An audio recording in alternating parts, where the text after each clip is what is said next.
wind carried the scent of dust and sage across the valley, whispering through the grass like an old secret too tired to keep itself. The sun was a pale gold coin sinking behind the far hills, and with every inch it dropped, the shadows grew longer, sharper, like claws reaching across the dying earth. Evelyn Hart rode in slow, her hat pulled low, her duster worn at the edges, and her boots stained from 300 miles of hard road. The mare beneath her, a bay called Clara, moved with the careful step of a horse who'd seen too many miles and too few green pastures. Ahead, the ranch lay waiting, or what was left of it, a sagging barn, a crooked fence line half swallowed by prairie grass, and a house that leaned into the wind as if asking for mercy.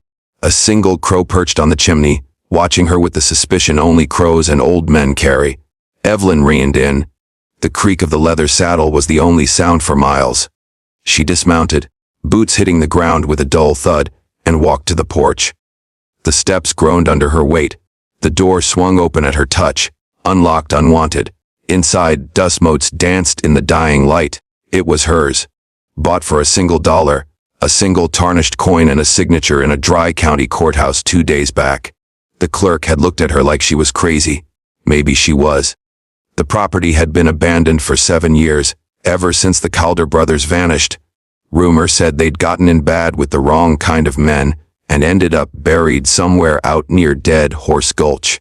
Whatever truth there was had long been swallowed by the land. But to Evelyn, this ranch wasn't just cheap dirt and forgotten ghosts. It was a chance. A place to start again. She unrolled her bedroll by the old stone hearth and lit a lamp. The walls groaned as if remembering better days.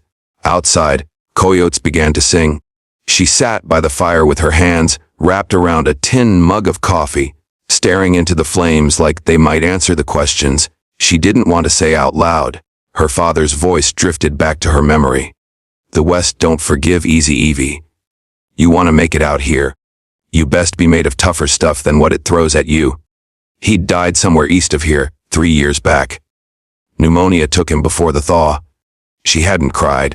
Not really. She'd packed up what little was left and headed west, chasing something she couldn't name. Now, here she was. $1 ranch and a past she didn't talk about. At first light, she woke to the sound of wind rattling the shutters. The morning was cold, the kind that burned your lungs when you breathed deep. She saddled Clara and took to the range to see what was left of the land. The pastures ran wide and open. Good soil, even if overrun with weeds. The creek that cut through the backfield still ran steady. There was life here yet, under the dust and ruin. She was turning back when she saw it. A shape on the far ridge, a horse, wild, dark, and watching. It stood alone, half in the sun, half in shadow. Its coat was black as midnight, and its mane tangled like storm clouds. There was a look in its eyes that froze her mid-breath, something proud, but broken. She raised a hand, slow, calm. The horse flinched, then vanished over the ridge, as if swallowed by the land itself. That evening, she rode into town, a scatter of wood buildings called Dry Creek. There was a jailroll store, a jailhouse with one window, and the dusty Spur Saloon, where the piano was always out of tune and the whiskey was always watered down. When she stepped through the swinging doors, the room quieted just enough to notice her.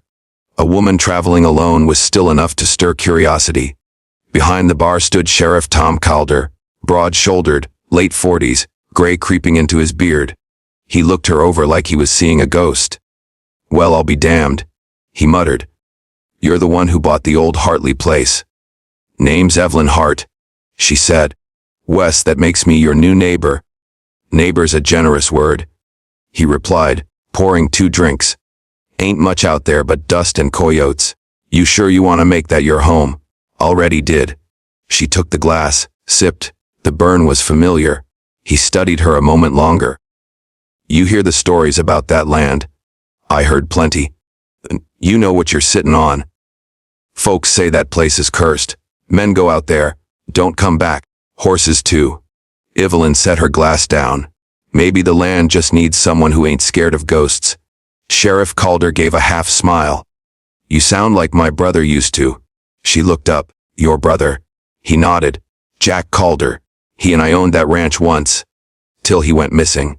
The words hit like a cold wind. She didn't say anything. Just finished her drink, tipped her hat, and walked out into the night. Back at the ranch, the moon hung full and heavy, bathing the land in silver.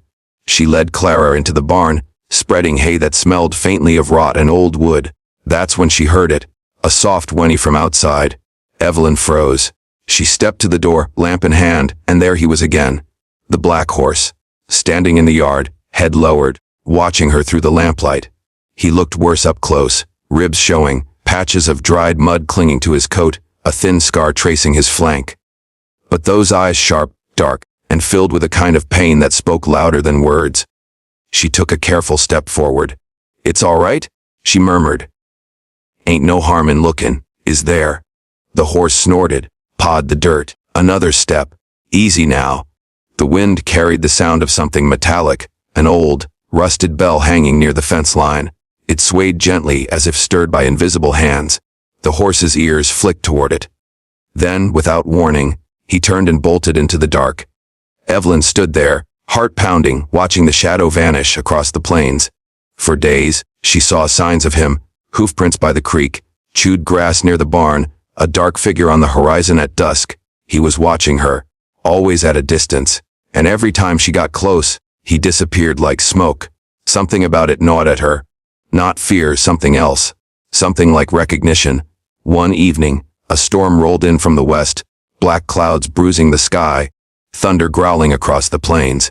She barely got the animals under cover before the rain came down in sheets. She was closing the barn door when she saw him again. The black horse standing out in the open, drenched, trembling. Lightning flashed, and she saw it a length of rope still tangled around his neck, frayed in half, buried in the mud. Someone had tried to break him. She grabbed a blanket and moved toward him, rain stinging her face. "Hey!" she called over the wind. "It's all right, let me help you." He tried to back away, but the mud held him. His hind leg was caught in a loop of wire. Carefully, Evelyn dropped to her knees, working the tangle free. He flinched, almost kicked, but didn't. When the wire came loose, she eased back, giving him space. The horse limped a few steps, then stopped, turning toward her, eyes softening. For a long moment, the two just stood there, rain pouring down between them. Then he bowed his head, just slightly, and she knew. He wasn't wild anymore. He'd chosen her. By morning, the storm had passed. The world smelled new. Evelyn stepped outside and found him standing by the corral waiting. She smiled. "Guess you're stayin', huh?" He flicked his tail, as if to say, "You're slow to catch on, lady." "All right then," she said. "We'll make do, you and me." She walked closer, touched his neck gently. His coat was rough but warm beneath her hand. "Let's start with a name," she whispered. She looked into his eyes, those deep, haunted eyes, and said softly, "Welcome home, Shadow." The mornings came colder now, the kind that made your breath fog and the ground crunch under your boots. Evelyn's heart woke before dawn most days, feeding Clara and the new horse she'd named Shadow, while the horizon still bled from black into pale gold. Shadow had healed well since that storm. The wound on his leg had mended clean, and he followed her now, not as a tame pet, but as something else. A partner. There was a language between them that didn't need words, the kind forged from pain and survival. But Evelyn knew peace never lasted long on land that had ghosts. It started with the tracks. Deep ones. Wagon wheels cutting through the dirt road that led from Dry Creek to her ranch. Fresh, only a day or two old. She'd seen them that morning while mending a broken fence. 2 wagons, maybe 3 riders on horseback. Whoever they were, they'd come up her way, then turned back. Evelyn crouched by the tracks, her shadow long in the rising light. "Someone's been watching us." "Shadow," she muttered. The horse flicked his ears toward the ridge as if confirming it. That evening she rode into town to ask questions. The saloon was busier than usual, miners, drifters, and ranch hands crowding the bar. She found Sheriff Tom Calder sitting at a corner table with his coffee and a deck of worn cards. He looked up when she entered. "You look like you seen something." "Tracks. Wagon wheels. Came from Dry Creek up toward my place," she said. "You know of anyone headin' that way lately?" Tom set his cup down slow. "Can't say I do." "You sure they weren't from one of the ranchers out east? Too heavy." Whoever it was, they were hauling something. Or someone.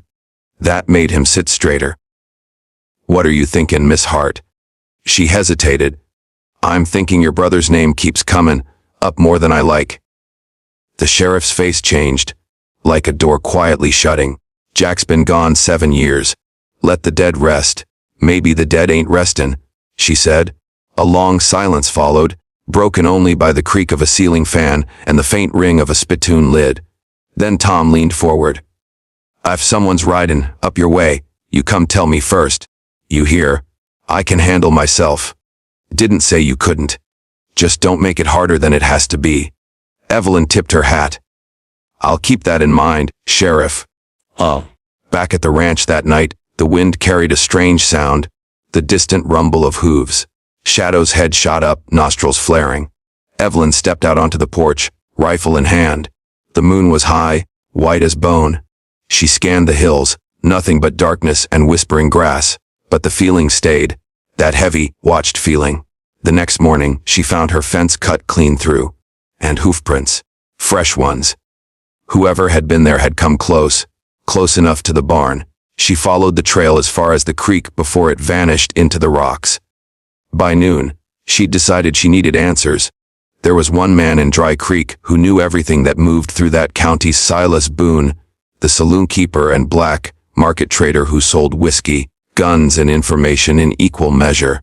When Evelyn stepped into the dusty spur, he was polishing a glass behind the counter, his thin smile curling like smoke. Well, if it ain't the new landlady of the Calder place, he drawled. Heard you got yourself a horse with a ghost's name. Maybe, she said, setting a coin on the counter. But I ain't here to talk horses. Boone leaned closer. Then what's your poison? Information. That'll cost more than whiskey. I figured. She slid another coin across. Who's been riding out my way? Boone's eyes gleamed. Depends who's askin'. The woman who owns that land now. He studied her a long moment, then said, Word is, a man named Clayton Red has been asking about that property. Came through last week. Big fella, scar down his cheek. Rode with a gang called the Red Mesa Riders a few years back. Evelyn's jaw tightened. Outlaws. Worse. Hired hands for whoever's got the money. Boone leaned in closer. You watch yourself, Miss Hart. Some men ain't after gold or cattle. They're after what's buried. She frowned. Buried. Boone only smiled. Every patch of dirt out here's got something under it. Question is, what's yours got? That night Evelyn couldn't sleep. The words stuck in her mind. What's buried? She lit a lamp and studied the old map she'd found in the ranch house when she moved in. Faded ink, corners torn. There was a faint X marked near the northern ridge, right by the creek. She hadn't noticed it before. Buried treasure, she muttered. Or buried bones. Shadows stirred in the coral, as if he'd heard her. She pulled on her coat and stepped outside, the cold biting her cheeks. The moon hung low, silvering the fields. She led Shadow by the reins up toward the ridge. When they reached the spot marked on the map, she found something half buried in the dirt. An old wooden post with the letters, J.C., carved into it. Jack called her. Her stomach knotted. She knelt down, brushed aside the dirt, found the corner of a small metal box, rusted and sealed shut. Inside were papers, soaked through but still legible enough to make out the handwriting. A deed, signed by Jack Calder transferring ownership of the land to Evelyn's father. Dated 7 years ago. She froze. What the hell? Shadow shifted beside her, uneasy. If that was true, then her father hadn't just bought this ranch by chance. He'd known Jack Calder, maybe even saved him. But why hide the deed? And why had no one told her? She didn't have long to think. The next day they came, 3 riders. Clayton Red at the front, tall, scarred, eyes like burned-out coal. 2 men flanked him, both with rifles slung across their backs. They rode up slow, dust rising behind them like smoke. Evelyn was mending the coral when she saw them. She set her hammer down and rested her hand on the rifle by the porch. Afternoon, Mom. Clayton called, voice smooth as oil. Fine piece of land you got here. Don't recall selling it, Evelyn said flatly. He grinned. Not yet, anyway. What do you want? Just a chat. Heard this property used to belong to the Calders. Shame what happened to Shame's got a long reach around here. His smile faded. You see, my boys and I, we came across some papers saying this land might still be in dispute. Thought we'd settle that. Settle how? He leaned forward in his saddle, one way or another. Shadow let out a sharp snort from the coral, ears pinned back. The men's horses shifted nervously. Clayton noticed. That your stallion? Fine animal. Looks familiar. I ain't for sale. Clayton's eyes darkened. Didn't ask if he was. The tension stretched tight as a tripwire. Then he tipped his hat. We'll be seeing you again, Miss Hart. They turned and rode off, dust curling behind them. Evelyn stood still long after they vanished, pulse hammering. She knew this wasn't over. Over the next few days, she prepared, fixed the fences, checked her rifle, laid out the deed she'd found, dried and pressed between two boards. Sheriff Tom Calder came by once, uneasy in the saddle. Heard Red and his men been sniffin' round here, he said. You do well to stay close to town. Can't. This land's mine, he sighed. You're your father's daughter, all right. Then you know I ain't runnin'. Tom hesitated, then reached into his coat and pulled out a small leather pouch. Jack left this behind when he disappeared, found it in his old things years later. Don't know what it means, but maybe you should. Inside the pouch was a silver spur, old, engraved with the same initials, JC. Where'd he get it? She asked. Don't know. But if Red's after what's buried out here, it ain't gold. It's something else. What kind of something? Tom looked out at the horizon, voice low. Revenge. The VI. 2 nights later, they came back. Evelyn heard them before she saw them. Horses thundering down the slope, torches flaring in the dark. She and Shadow were ready. She kicked open the barn door, rifle raised. A bullet slammed into the post beside her. Wood splintered. Take the house! Red shouted. Evelyn fired once. The shot cracked through the night, catching one rider clean off his horse. The others ducked, circling wide. Shadow bolted forward, rearing high, hooves slicing the air. Evelyn swung onto his back, the storm of gunfire chasing her across the yard. The moon lit the chaos in silver and smoke. Red shouted again, firing wild. Evelyn rode hard, cutting toward the ridge. She knew the land better now. The dips, the gullies, the safe lines. Shadow ran like the wind remembered his name. Behind them, torches flickered, one by one snuffed out by rifle fire from the dark. Sheriff Calder's voice rang out from the distance. Drop your guns. Red. The outlaws turned, too late. When the dust settled, 2 men lay still. Clayton Red was gone, vanished into the dark hills. Evelyn dismounted, breath ragged, heart pounding. Tom approached, rifle still smoking. You all right? She nodded. For now. He looked around at the wrecked fence, the smoldering torches. He'll be back. I'll be waitin'. Days later, Evelyn stood by the creek with Shadow beside her, watching the sun crawl over the horizon. The world was quiet again. The kind of quiet that only comes after fire. She reached into her pocket and pulled out the silver spur. Held it up to the light. Whatever you were protectin', Jack. She whispered. I reckon it's safe now. Shadow nudged her shoulder, warm and steady. She smiled faintly. Guess it's our land now, partner. The horse flicked his tail, head high against the rising sun. The West had taken much from her, but it had also given something back. Something wild, scarred, and unbroken. And for the first time in years, Evelyn Hart felt like she belonged.